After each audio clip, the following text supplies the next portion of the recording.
மேற்கு வங்காளத்தில் நடந்த ரயில் விபத்தை பற்றி தொலைக்காட்சி ஊடகங்களால் தெளிவாக சொல்ல முடியல. ஏன்னா அவங்களுக்கு அதை பற்றியான புரிதல் இல்லை. விபத்து நடந்த போய் இரட்டை பாதை உள்ள எலக்ட்ரிஃபைடு செக்ஷனு, ஆட்டோமேட்டிக் சிக்னலிங், அதாவது தானாக இயங்கக்கூடிய சிக்னல் உள்ள பாதை. அது தமிழ்நாட்டில் சென்னையில் மின்சார ரயில் பாதையில் பார்த்துருப்பீங்க. இந்த சிக்னலை ஸ்டேஷன் மாஸ்டர் சிக்னல் கொடுத்து ட்ரெயினை கிளப்புற ஸ்டேஷனுக்கும், அதே ட்ரெயினை ஸ்டேஷன் மாஸ்டர் சிக்னல் கொடுத்து ட்ரெயினை வாங்குற அடுத்த ஸ்டேஷனுக்கும் இடையில உள்ள தூரத்தை தான் பிளாக் செக்ஷன் அப்படின்னு சொல்லுவாங்க. ஆட்டோமேட்டிக் சிக்னல் ஏரியாவில் இந்த ட்ரெயினை ஸ்டார்ட் பண்ணுற ஸ்டேஷனுக்கும் ட்ரெயினை வாங்குகிற ஸ்டேஷனுக்கும் இடையில் நிறைய சின்ன ஸ்டேஷன்கள் இருக்கும். அந்த ஸ்டேஷன்களில் சிக்னல் வச்சுருப்பாங்க, அல்ல நடுவில் சிக்னல் வச்சுருப்பாங்க. ரெண்டு பெரிய ஸ்டேஷன்களுக்கு நடுவில் நிறைய சிக்னல்கள் செட் பண்ணி ஆட்டோமேட்டிக்காக அதை கண்ட்ரோல் பண்ணுற மாதிரி வச்சுருப்பாங்க. இந்த மாதிரியான ஆட்டோமேட்டிக் சிக்னலிங் சிஸ்டத்துலையும் ட்ரெயினை ஸ்டார்ட் பண்ணுற பெரிய ஸ்டேஷனுக்கும் ட்ரெயினை ரிசீவ் பண்ணுற பெரிய ஸ்டேஷன் சொன்னால அதுக்கு இடையில் உள்ள பகுதி தான் ஆட்டோமேட்டிக் பிளாக் செக்ஷன் சொல்கிறது. பிளாக் செக்ஷன் ஆரம்பிக்கிற ஸ்டேஷன் மாஸ்டர் ட்ரெயினை ஸ்டார்ட் பண்ணுற ஸ்டேஷன் இருக்கு பாருங்கள், அங்கேருந்து தான் அந்த விபத்தை பற்றி பார்க்கணும். ஏன்னா அந்த ஸ்டேஷன் தான் சிக்னலை கட்டுப்படுத்துகிற ஸ்டேஷனு. அந்த சிக்னல் ஆட்டோமேட்டிக் சிக்னலாகவும் இருக்கலாம், சாதாரண சிக்னலாகவும் இருக்கலாம். இந்த விபத்தில் ரங்கபாணி ஸ்டேஷன் தான் அந்த ஸ்டேஷனு. அங்கே தான் பிளாக் செக்ஷன் துவங்குது. அந்த ஊர் ஸ்டேஷன் மாஸ்டருக்கு ஆட்டோமேட்டிக் சிக்னல் காலையில் 5:50 வேலை செய்யலைங்கிற விஷயம் தெரிஞ்சிருக்கு. ஸ்டேஷன் மாஸ்டர் சிக்னல் ஃபெயிலியர் ஆனதுக்கு TN912 ஒரு ஃபார்ம் இருக்குது. சிக்னல் ஆட்டோமேட்டிக் சிக்னல் ஃபெயிலியர் ஆகிடுச்சு, இந்த மெமோவை பார்த்து போங்க, 25 கிலோமீட்டர் ஸ்பீடில் போங்கன்னு அந்த மெமோவில் குறிப்பிட்டிருக்கோம். முன்னாடி பாதை சரியாக தெரியலன்னா 10 கிலோமீட்டர் ஸ்பீடில் போங்கன்னு குறிப்பிட்டிருப்பாங்க.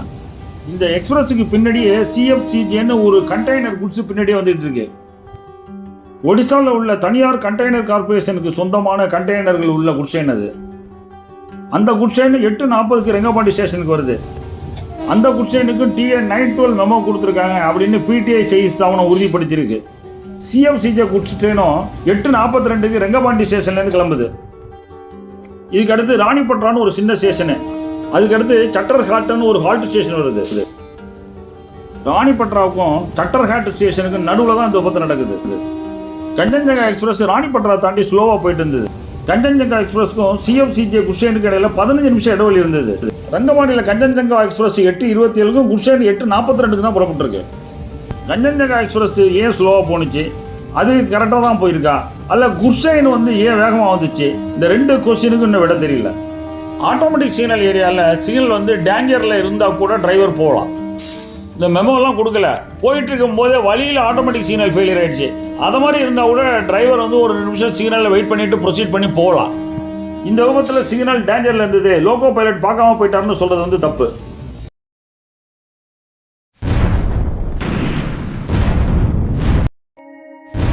விபத்து நடந்த நேரத்தில் கிளவுடியாக இருந்தது, மழை தூரிட்டு இருந்தது, விசிபிலிட்டி வேற சரியாக கிடைச்சிருக்காது.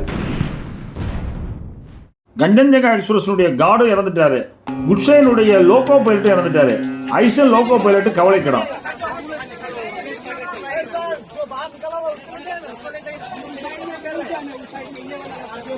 ரயில்வே பாதுகாப்பு ஆணையரோட விசாரணைக்கு உத்தரவிட்டிருக்காங்க. குட்ஷைன் ஒர்க் பண்ணிட்டு வந்த WAG9 லோகோ 43616 அது கடுமையாக சேதம் அடைஞ்சிருக்கு. ஒரு அன்ரிசர்வ்டு பெட்டி சேதம் அடைஞ்சதுக்கே இவ்வளவு பெரிய இழப்பு நமக்கு. கஞ்சன்ஜங்கா எக்ஸ்பிரஸினுடைய கடைசி 2 பெட்டிகளும் பார்சல் பெட்டிகளே. குட்ஷைன் மோதினதில் 2 பார்சல் பெட்டிகளும் கடுமையாக சேதம் அடைஞ்சிருக்கு. அது நல்ல வேளை பயணிகள் பெட்டியாக இருந்தால் நினச்சி கூட பார்க்க முடியாது இழப்புகளை. இந்த விஷுவலை பார்க்கும்போது உங்களுக்கு தெரியும் கிளைமேட் எப்படி இருக்குன்னு. ரயில்வே பாதுகாப்பு ஆணையர் விசாரணைக்கு உத்தரவிட்டிருக்காங்க. விசாரணை முடிவில் தான் உண்மையான காரணம் நமக்கு தெரிய வரும். இந்த விபத்து குறித்து புதிய தலைமுறை தொலைக்காட்சியில் காலையில் நேரலையில் கலந்து கொண்டு கருத்து தெரிவிச்சிருந்தேன். அதையும் இந்த வீடியோவில் இணைச்சிருக்கேன். இது போன்ற ரயில் விபத்துகளை எப்படி தடுக்கலாம் என்பது பற்றி ஓய்வு பெற்ற ரயில்வே ஊழியர் மனோகர் நம்மோடு இணைந்திருக்கிறார். அவரிடம் பேசலாம். சார், இந்த மாதிரியான விபத்துகள் அப்பப்ப நடந்துகிட்டே தான் இருக்கு. இந்த மாதிரியான கோர விபத்துகள் ஒடிஷா மாநிலத்தை பொறுத்த வரைக்கும் நடந்துச்சு. சோ இந்த விபத்துக்கள்லாம் எப்படி தடுக்கலாம் அப்படின்னு யோசிக்கும் போது கவச் அப்படிங்கிற ஒரு தொழில்நுட்பம் இருக்கிறது நம்ம எல்லாருக்குமே தெரியும். ஆனா இன்னும் அது விரிவா எல்லா இடத்துலயும் வைக்கல அப்படிங்கிற ஒரு விஷயமும் இருக்கு. அது விரிவா எல்லா இடத்துக்கும் வைக்கணும்னா நிதி பற்றாக்குறை இருக்கு அப்படிங்கிற ஒரு காரணமும் முன்வைக்கப்படுது. சோ இந்த மாதிரியான விபத்துகளை தடுக்க இப்போதைக்கு என்ன மாதிரியான நடவடிக்கைகள்லாம் எடுக்கலாம், என்ன திட்டம் இருக்கு? ரயில்வே துறை கவாச்சி தொழில்நுட்பத்தில் தொடர்ந்து கவனம் செலுத்தி வந்தா நல்லா இருக்கும். இத கவாச்சி தொழில்நுட்பத்தை வந்து சக்சஸ்ஃபுல்லான ஒரு தொழில்நுட்பம்.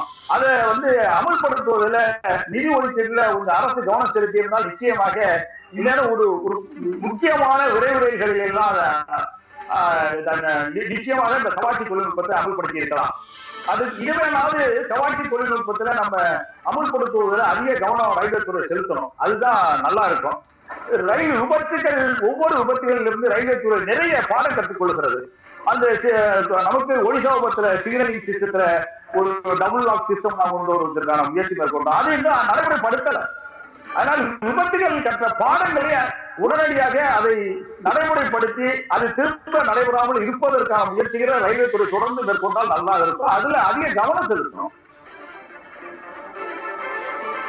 சார், இப்போ இந்த மாதிரியான விபத்துகள் அப்பப்ப நடந்துட்டே தான் இருக்கு. இந்த விபத்துகள் மூலமா நம்ம நிறைய பாடம் கத்துக்க முடியுது அப்படின்னு சொல்றீங்க. ஆனாலும் இந்த விபத்தை நம்ம தவிர்க்கவே முடியல. தொடர்ந்து விபத்துகள் நடந்து கொண்டே தான் இருக்கிறது.